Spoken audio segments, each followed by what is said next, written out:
What's happening, everyone? Welcome back to the channel. Kagey is back.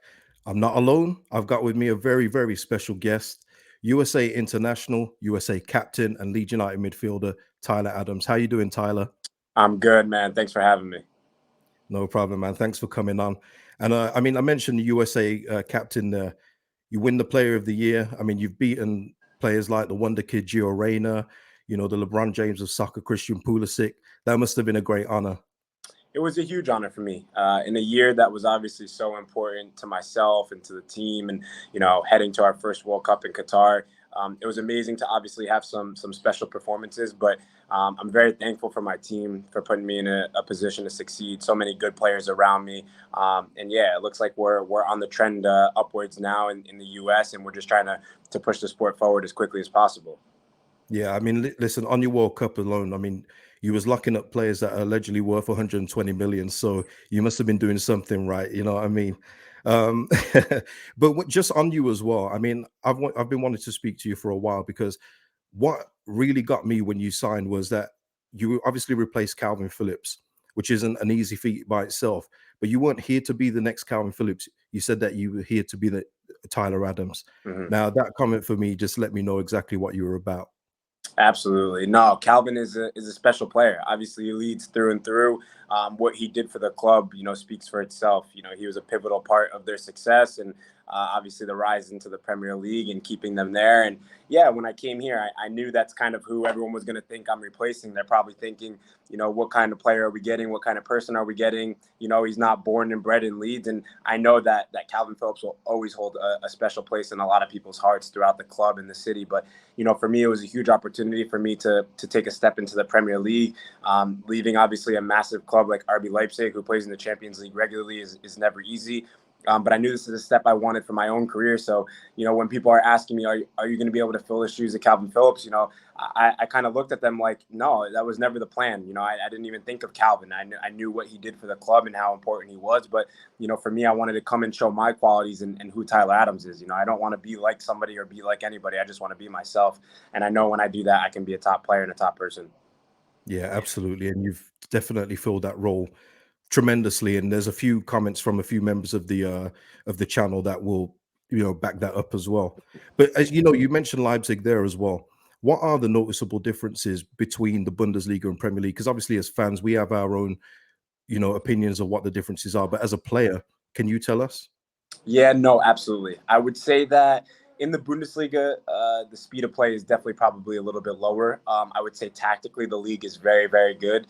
But in terms of physicality and how fast the game is played, the Premier League is just a notch higher. I've had the opportunity when I was with Leipzig to play in the Champions League against some of the Premier League clubs. And even those games, they were always such a big difference compared to the rest of your competitors. So when I came to the Premier League, I was definitely prepared for that. Physicality is a part of my game that I really, really enjoy. So it definitely suits my game probably a little bit more. And yeah, the speed of play is probably the biggest difference. Okay, nice one. And listen, you've won trophies in your career, and a lot of the new signings have come in since the summer. Whether it be Verba this January, Mm-hmm. Your buddy McKennie, Mm-hmm. Aronson. A lot of you guys have won trophies. So, is that something that you guys have, as a collective, see in the future for Leeds United as well, trying to win a trophy here? Oh, 100%. I think that, when you win your first trophy, it becomes a sort of like an addiction. You want to chase and get your next one as quickly as possible. And, coming to Leeds, one thing that I was so keen on was the project that they're willing to build here. And obviously that's shown through the investment and the quality of players that we've brought in. The team that we have and the depth that we have now is obviously a lot better than it was in the past. And we're continuing to do that. So that's why personally I just have such a confidence in the team and in the group that we're going to stay up because the quality of the players that we have is so good. It's just a matter of ticking all at the right time. Yeah, I mean, and listen, like you just said there about staying up, it has been a tough season so far for the team, but obviously those games have now gone. But it's not like we've been getting, overly played or hit Yeah. by beaten by heavy scorelines through the season. So what is the opinion of the dressing room? Is the confidence still high that we're going to ascend the table? No, absolutely. The confidence is definitely there. And I think that's the most important thing.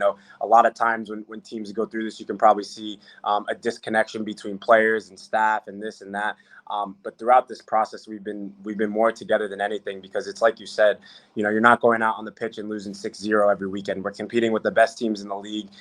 We're staying in games until late. So it's just about tightening up a few details. And I think that when we make that connection between the players, the staff, all these things, and just tighten up those details, it will come together. So we have a high confidence in that. That's good to hear. That's music to my ears. And speaking of music, just for the music heads out there, I'm one, and there's lots of people that love music. Is there any music that you're into now, or you listen to pre-game that gets you out before games, or what do you listen to now?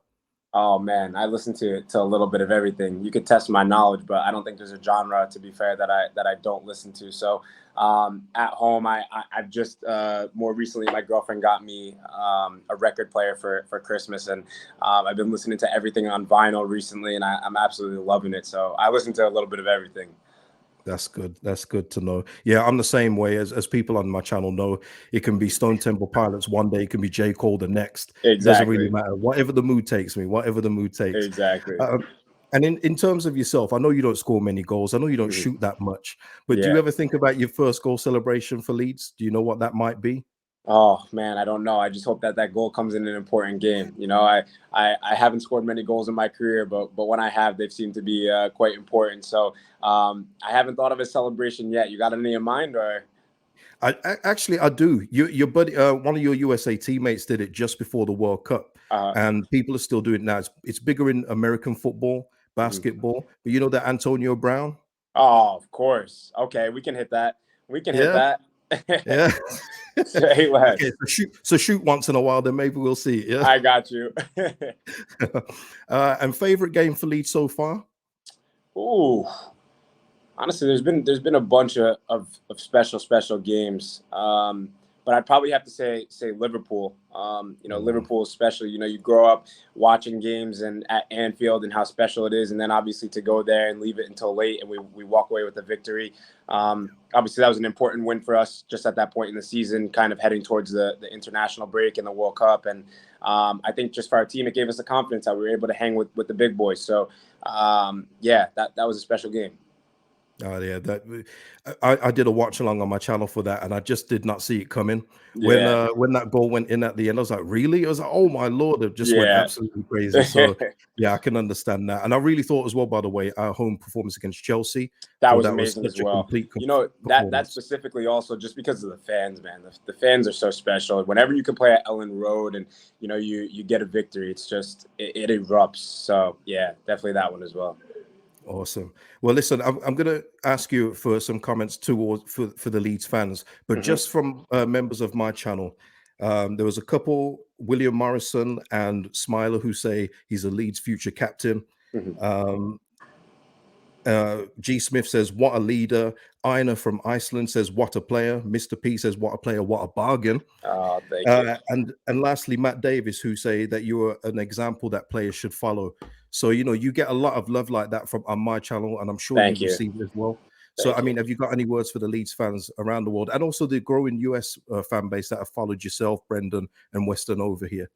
No, absolutely. All I can say to the Leeds fan is I felt the love since the first day that I arrived. Obviously, you always have to go through a period of proving yourself and earning the respect of the fans, the city, the club, everything. But I've really felt that since day one. So their support continues to motivate me, and I'm just going to continue to work hard and do my part in helping the team to obviously stay up this season, because the club has the ambitions to take the club forward, and we have the players in the locker room to do that. But it's honestly the fan support that allows us to do that every day. So yeah, there will never be a fan that I don't stop for, that I don't say thank you to, because we definitely feel the love. And then for the U.S. fans, man, it's been really really special. Them starting to follow and kind of hop on the lead support wagon, and it's been amazing to see the outreach from all the American fans back home that watch the Premier League, but now are rooting for Leeds United specifically because of the American players there. So we feel the love as well.